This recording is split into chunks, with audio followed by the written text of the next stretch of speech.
Saturday Night Live, one of the longest-running and most iconic comedy programs in television history, is gearing up to return next week with a brand new season.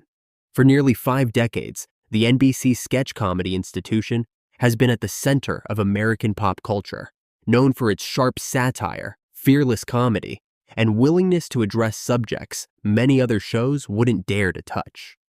As the show prepares for its comeback, it's worth looking back at the earliest days of SNL and how, from the very start, it pushed the boundaries of what could be said and laughed at on national television.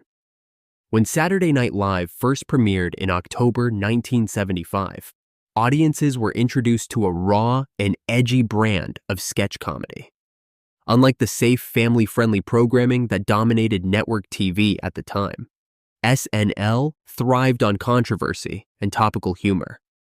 The original cast, later dubbed the Not Ready for Prime Time Players, consisted of Chevy Chase, John Belushi, Gilda Radner, Dan Aykroyd, Jane Curtin, Garrett Morris, and Lorraine Newman. Under the leadership of creator and producer Lorne Michaels, the show immediately signaled that nothing was off limits. In fact, during its debut season, the show confronted taboo topics head-on. One of the most talked-about elements from those early episodes was the way SNL referenced political assassinations. In the mid-1970s, the nation was still reeling from the recent assassinations of John F. Kennedy, Robert Kennedy, and Martin Luther King Jr. Gerald Ford had survived multiple assassination attempts in 1975, the very year SNL launched.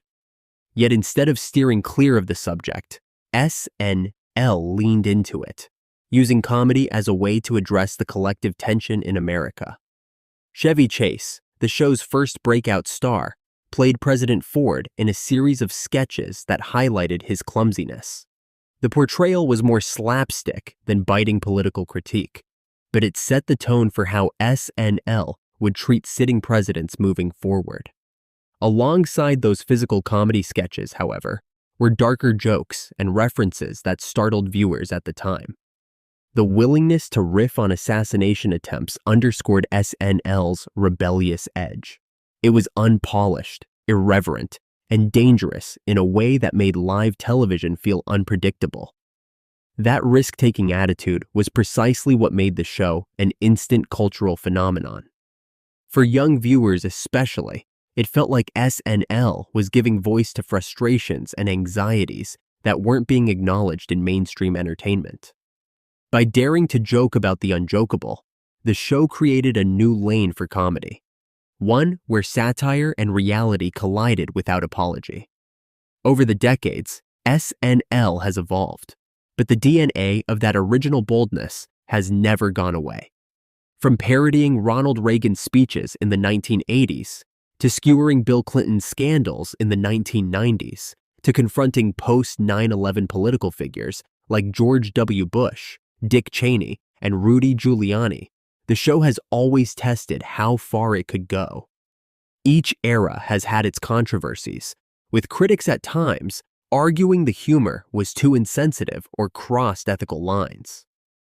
Yet for its loyal fan base, that edge is exactly why the show matters. The return of SNL next week arrives at another politically charged moment in American life. With an election year underway, global conflicts dominating headlines, and cultural debates raging across social media, the writers and performers are once again stepping into a landscape ripe for satire. The big question is, will the show maintain its tradition of daring comedy that unsettles and provokes conversation, or will it play things safer in a more sensitive climate? Longtime fans often compare today's comedy boundaries to those of 1975, noting how much has changed in terms of what audiences will accept.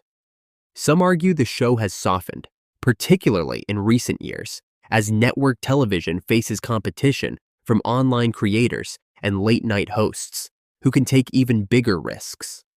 Others believe SNL still holds a unique place because of its live format, which leaves room for improvisation, surprise, and the occasional controversy. What hasn't changed is the cultural impact of Saturday Night Live. Every season, the show introduces breakout stars, launches viral sketches, and shapes the national conversation with memorable characters and impressions. Whether it's a cutting political parody, a surreal digital short, or a simple recurring catchphrase, the program continues to feed America's appetite for comedy that reflects the times. As SNL prepares to hit the stage again, it carries with it nearly 50 years of history, a history rooted in the courage to take risks, even if that meant talking about assassinations in its earliest days.